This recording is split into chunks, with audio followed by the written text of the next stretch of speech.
আসলে প্রতিপক্ষ র্যাব মনে অভিযোগ করে না, এটা অভিযোগের প্রতিপক্ষের, কারণ র্যাব তো বাস্তব জিনিসটা দেখেছে। আমি নির্বাচনী প্রচারণার সময় ছিল আমাদের রাত 12টা। আমি ঠিক নির্বাচনের যে বিধিবিধান রয়েছে সেই বিধিবিধান মেনেই 11:15টার দিকে যখন বাড়িতে ঢুকি, আমার বাড়ি থেকে প্রায় কোয়ার্টার কিলো থাকে র্যাবের সাথে আমার দেখা হয়, র্যাবের টহল টিমের সাথে আমার দেখা হয়। তারা আমার গাড়িগুলি প্রতিরোধ করে আমার পরিচয় জানতে চায়। পরিচয় দেওয়ার পরে তারা আমাকে বলে, আপনি ভাই একটু দাঁড়ান, আমরা আপনার গাড়িটি সার্চ দিতে চাই। আমি বলছি অবশ্যই দিতে পারেন। আপনার গাড়িতে যারা রয়েছে তারা মামলার আসামি আছে কিনা, অথবা গাড়িতে কোনো অবৈধ জিনিস আছে কিনা আমরা একটু সার্চ দিই, আপনি আমাদের সহযোগিতা করেন। অবশ্যই আপনারা দিতে পারেন। সার্চ দিয়ে তারা যখন এই টাকাটি পায় তখন তারা আমার জিজ্ঞাসা করে যে টাকাটি কিসের, এবং টাকা তো আমার, কার টাকা? আমার টাকা, আমার টাকা।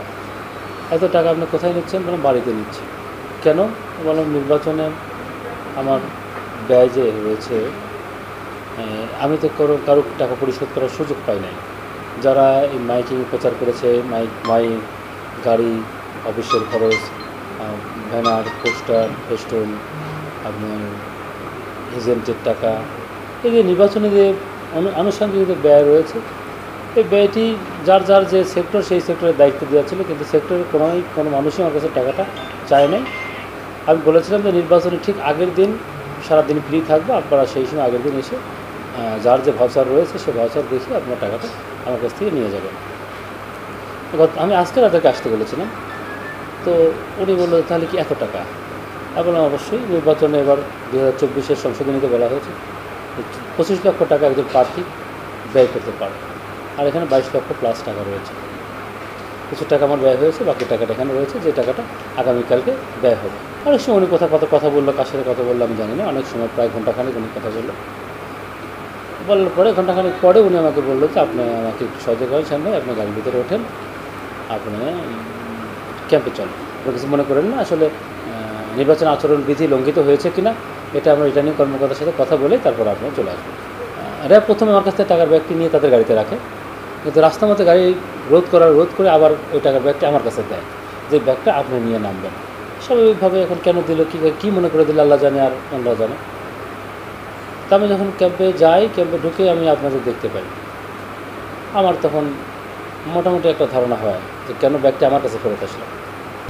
1, 2, 3 ঢাকায় জমি জিতে নিন 100% ক্যাশব্যাক সহ 20 কোটি টাকার পুরস্কার।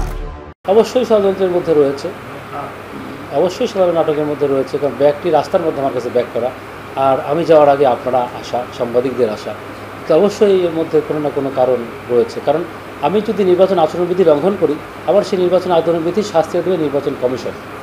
র্যাব আমাকে সেই শাস্তি দেওয়ার ক্ষমতা রাখে। নির্বাচন বিধিবিধান অনুযায়ী র্যাবের সেই ক্ষমতা সরকার বা নির্বাচন কমিশন কেউই দেয় নাই। নির্বাচন আমাদের রিটার্নিং কর্মকর্তা রয়েছে, নির্বাচন আচরণবিধি লঙ্ঘিত হলে সেই শাস্তিটা নির্বাচন কমিশন কর্তৃক আমি পাবো। এখানে নির্বাচন করতে অনেক টাকা লাগে, ওনার কাছে পাইছে কয় টাকা?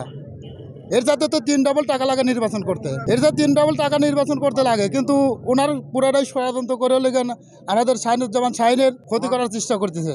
আমরা কি চাই? আমরা সুস্থ নির্বাচন চাই, আমরা চেয়ারম্যানকে চাই। আমি একজন মুক্তিযোদ্ধা হিসাবে আমি সারা থানায় যে 2-4 দিন যাই ঘুরেছি আমার মুক্তিযোদ্ধা নিয়ে, তা দেখেছি যে আসলে যে বিস্ফোরণ শাহিনের পক্ষে আপনার যে বিস্ফোরণ, যৌন বিস্ফোরণ হয়েছে, এই দেখে ভীতু সংস্থ হয়ে আপনার বিরোধী দলের যে আপনার ক্যান্ডিডেট আছে ওহাব সাহেব, উনি এই ষড়যন্ত্রটা উনি করেছেন যেভাবেই হোক, আপনার প্রশাসনের মাধ্যমে হোক। তাছাড়া আপনার এই টাকা তো 10 জন আপনার শুনেছেন যে 10 কি 11 জন ওই গাড়িতে ছিল, তো ওই টাকাটা যে শাহিনেরই তারই বা প্রমাণ কি? আর কারোর কাছে তো দিতেও দেখে নাই। আমরা চাচ্ছি যে এই যে ষড়যন্ত্রটা প্রথম স্টেজেই হয়ে গেল ইলেকশনের আগে, আরও এই ষড়যন্ত্র আবার প্রশাসনকে নিয়ন্ত্রণ করে আবার যে করবে না তা না, আপনার মাধ্যমে আমরা সরকারকে এবং ইলেকশন কমিশনকে জানাতে চাই বা বলতে চাই, অনুরোধ করতে চাই যে আমরা জনগণ যাকে চায় সে নির্বাচিত হোক। আপনি এইভাবে যেন ষড়যন্ত্র করে শাহিনুজ্জামান শাহিনকে ক্ষতিগ্রস্ত না করে এবং এই জনগণের আশা আকাঙ্ক্ষার পথটা যেন রুদ্ধ না করে।